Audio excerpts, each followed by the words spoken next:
Y entonces dice, en el proceso de formación de discípulos misioneros destacan 5 aspectos fundamentales que aparecen de diversa manera en cada etapa del camino, pero que se comprometen, que se compenetran íntimamente y se alimentan entre sí. Encuentro con Jesucristo. ¿Quiénes serán sus discípulos? Ya lo busca. No, este es el pasaje 1:38, es Andrés y el discípulo amado que le señala a Juan Bautista, este es el Cordero de Dios que quita el pecado del mundo, y ellos lo siguen. Pero es el Señor quien los llama, sígueme. Marcos, se ha de descubrir el sentido más hondo de la búsqueda. Todos los seres humanos, en el fondo, buscamos al Señor. A veces no nos damos cuenta, buscamos a Dios, buscamos el rostro de Dios. Entonces, y se ha de propiciar el encuentro con Cristo, que da origen a la iniciación cristiana. Es decir, la iniciación cristiana es el encuentro con Cristo.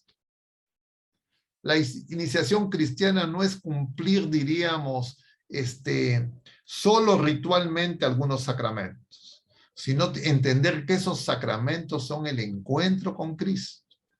Porque a veces los sacramentos pueden también ser, diríamos, no en su eficacia, pero sino sí en nuestra recepción, vistos más como cosas externas, ¿no?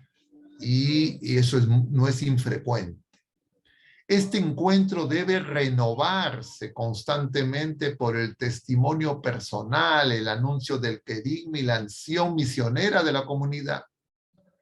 El querigma no solo es una etapa, sino el hilo conductor de un proceso que culmina en la madurez del discípulo de Jesucristo. Sin el querigma, los demás aspectos de este proceso están condenados a la esterilidad sin corazones verdaderamente convertidos al Señor. Solo desde el querigma se da la posibilidad de una iniciación cristiana verdadera. Por eso la Iglesia ha de tenerlo presente en todas sus acciones. El encuentro. ¿Cuál es el punto acá que yo quisiera enfatizar? Nosotros en Jesucristo, en la revelación, ya lo hemos recibido todo. Ya tenemos absolutamente todo. Nadie, absolutamente nadie nos puede dar más que Jesucristo. Ahora es muy común que la gente, por ejemplo, crea que los sacramentales agregan algo a lo que hemos recibido en los sacramentos. Ejemplo, el sacramento del bautismo. Entonces hay gente que promueve consagraciones por aquí y por allá. Ninguna consagración, sea la que sea, agrega nada a lo que nosotros hemos recibido en el bautismo. Entonces, cuando alguien empieza a creer que yo tengo que hacer tal o cual consagración, sea la que sea, que me va a dar algo más que la consagración que ha hecho la Trinidad Santísima en mí por mérito de Cristo Jesús, yo puedo desviarme y no entender lo que es la revelación pública. Ninguna revelación particular puede ir en contra de eso. El Señor envía a bautizar. Y entonces el problema es que nosotros necesitamos renovar el bautismo. Y es más, la Iglesia nos invita a renovar el bautismo permanentemente. Por ejemplo, nosotros celebramos la Pascua de Jesucristo, nos preparamos durante la Cuaresma para vivir la Pascua, y un requisito para vivir la Pascua es renovar el bautismo. Entonces, toda la vigilia pascual está centrada en que comprendamos el misterio del bautismo. En la vigilia pascual renovamos nuestras promesas bautismales, se nos asperja con el agua para que comprendamos el bautismo. Pero cuando yo no lo entiendo, entonces puedo creer que hay algo diferente.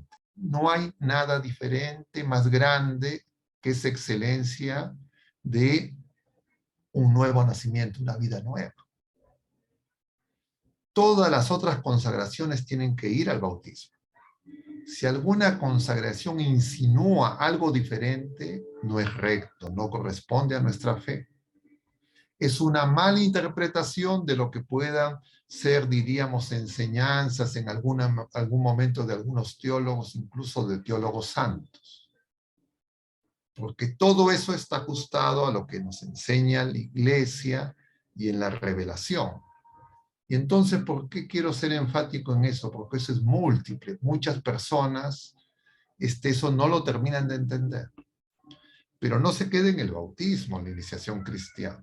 La iniciación cristiana requiere de la Eucaristía y requiere de la confirmación. Entonces, muchas personas, muchos de nosotros, tenemos que examinarnos y reconocer que muchas veces no comprendemos nuestro bautismo. Necesitamos renovar nuestro bautismo, esa conversión bautismal. Necesitamos renovar la Eucaristía porque no vivimos la Eucaristía. Y tampoco el sacramento de la confirmación. Y entonces muchas veces los ritos externos, el vestido, el desayuno y las cosas que van adornando, diríamos que no son cosas en sí mismas malas, distraen a los padres, distraen a los padrinos, distraen a los niños, distraen a los que se van a bautizar, a los que van a hacer la primera comunión o la confirmación. Y muchas veces esas catequesis para padres, para padrinos, para niños de primera comunión y confirmación tienen que ser complementadas. Pero claro, a veces nos quedamos en ese punto. Entonces, habiendo recibido los sacramentos de iniciación cristiana, no hemos profundizado porque no somos todavía discípulos misioneros. Y entonces de eso se trata. Y entonces por eso el encuentro personal con Jesucristo se tiene que dar en estos sacramentos. Para eso es la iniciación cristiana. Claro, a veces en las personas tenemos distintas experiencias religiosas, sensibilidades religiosas, ¿no? A veces un retiro, a veces uno se encuentra con alguien, a veces un ser querido, de distintas maneras avivan, diríamos, algún aspecto de nuestra fe, pero eso nos tiene que llevar a profundizar esa iniciación cristiana. Porque si no se puede quedar en algo meramente emocional, sentimental, o, entre comillas, operativo. Y entonces uno rápidamente cree que de lo que se trata es que tengo que hacer cosas. Y entonces, a veces las personas dicen, voy a ser catequista.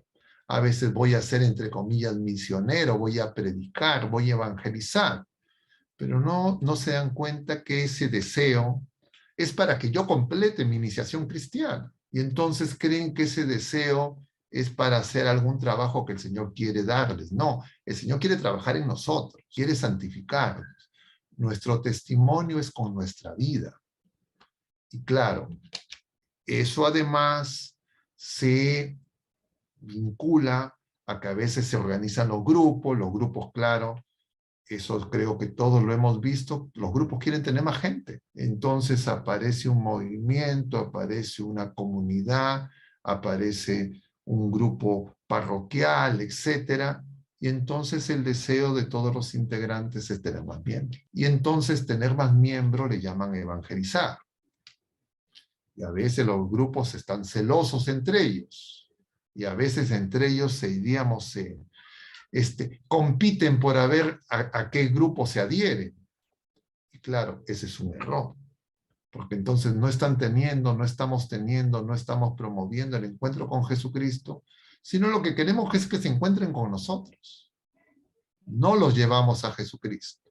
Y entonces cada quien, entre comillas, tiene que tener su ventaja competitiva, algo que no tengan los otros. Entonces cada quien aparece que en mi retiro, que en mi proceso, etcétera, yo tengo algún ingrediente. Lo que nosotros tenemos que tener claro es que todo lo que necesitamos en ese encuentro está en esos sacramentos, que son obra de Dios. pero que nosotros muchas veces, como los israelitas en el desierto, no nos convencen, porque nuestra mentalidad mundanizada tiene que ser purificada. Se tiene que renovar el bautismo, se tiene que renovar la Eucaristía, se tiene que renovar el sacramento de la confirmación permanentemente.